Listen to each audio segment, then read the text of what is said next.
सोनाक्षी, तुझे अभी भी समझ नहीं आ रहा है कि लोग तेरी शादी से इतने नाराज क्यों हैं? क्या तुझे नहीं पता कि तू देश के 80 करोड़ लोगों की भावनाओं के साथ साथ अपने माता पिता और पुरखों की इज्जत को तार तार कर रही है? सोनाक्षी सिन्हा, तेरा ये जो वाहियात भरा बयान है ना, हर कोई इस पर तंज कसेगा। अरे तुझे इतना ही गुरूर है खुद पर और इतना ही भरोसा है खुद की काबिलियत पर, तो हटा अपने नाम के पीछे से सिन्हा, फिर देखते हैं कितनी फिल्मों के ऑफर मिलते हैं तुझे। ज्यादा उछल मत, तू शत्रुघ्न सिन्हा की बेटी है, इसलिए बॉलीवुड एक्ट्रेस बनी बैठी है, वरना तेरे जैसी हजारों लड़कियां माया नगरी में ठोकरें खा रही हैं। अब तू इतनी बड़ी हो गई है कि अपने उस बाप को नसीहत सिखा रही है जिसका नाम सुनते ही अच्छे अच्छे खामोश हो जाते हैं। नमस्कार दोस्तों, मैं आरती शर्मा और आप देख रहे हैं TNF टुडे। साथियों, मैं आज आपसे सोनाक्षी सिन्हा के बयान को लेकर कुछ चर्चा करना चाहती हूँ। हाल ही में अपने मुस्लिम बॉयफ्रेंड से शादी को लेकर सोनाक्षी सिन्हा ने एक बयान दिया है जिसमें उसने कहा है कि मेरी पसंद है तो मैं खुद ही फैसला लूंगी। जाहिर है कि बॉलीवुड एक्ट्रेस सोनाक्षी सिन्हा इस समय सुर्खियों में छाई हुई हैं। खबर है कि सोनाक्षी सिन्हा आगामी 23 जून 2024 को अपने बॉयफ्रेंड जहीर इकबाल से शादी करने वाली हैं।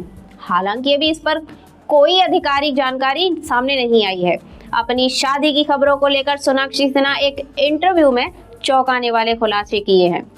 सोनाक्षी सिन्हा ने इंटरव्यू में कहा है कि पिछले काफी समय से लोग उन्हें शादी को लेकर परेशान कर रहे थे। सोनाक्षी ने कहा, पता नहीं इसे लेकर इतना परेशान क्यों हो रहे हैं। मेरे मम्मी पापा से ज्यादा लोग मेरी शादी को लेकर परेशान नजर आते हैं।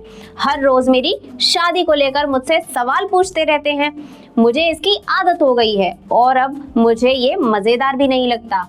सोनाक्षी सिन्हा ने कहा, अब शादी की बात सुनकर ऐसा लगता है कि एक कान से सुनकर दूसरे कान से निकाल देना। मेरी शादी होगी कि नहीं होगी इसका आपको कोई लेना देना नहीं है। ये मेरी शादी है तो मेरी मर्जी से होगी, ये मेरी पसंद होगी। वहीं जूम से खास बातचीत में जब शत्रुघ्न सिन्हा से उनकी बेटी सोनाक्षी सिन्हा को लेकर सवाल किया गया तो उन्होंने कहा, मैं इस समय दिल्ली में हूँ। लोकसभा चुनाव 2024 के परिणाम के बाद मैं यहीं हूँ। मैंने अभी तक सोनाक्षी से इस बारे में कोई बात नहीं की है। मुझे अभी तक कुछ बताया भी नहीं गया है। शत्रुघ्न सिन्हा ने कहा, मुझे अपनी बेटी पर पूरा भरोसा है कि वो कोई ऐसा गलत काम नहीं कर सकती है। वो एक अडल्ट है और अपने फैसले खुद ले सकती है। जब भी उसकी शादी होगी मैं उसकी बारात में सामने आके डांस करूंगा। मैं इस पर सिर्फ इतना कहना चाहूँगा, आजकल के बच्चे माँ बाप से नहीं पूछते, बस आकर उन्हें बताते हैं। हम उनकी शादी में शामिल होने का इंतजार करते हैं। इन अल्फाजों की गवाही शत्रुघ्न सिन्हा के ज़मीर ने तो नहीं दी होगी, लेकिन ये एक बेबस बाप के अंतर्मन की पीड़ा है। अब आखिर करे भी तो क्या करे।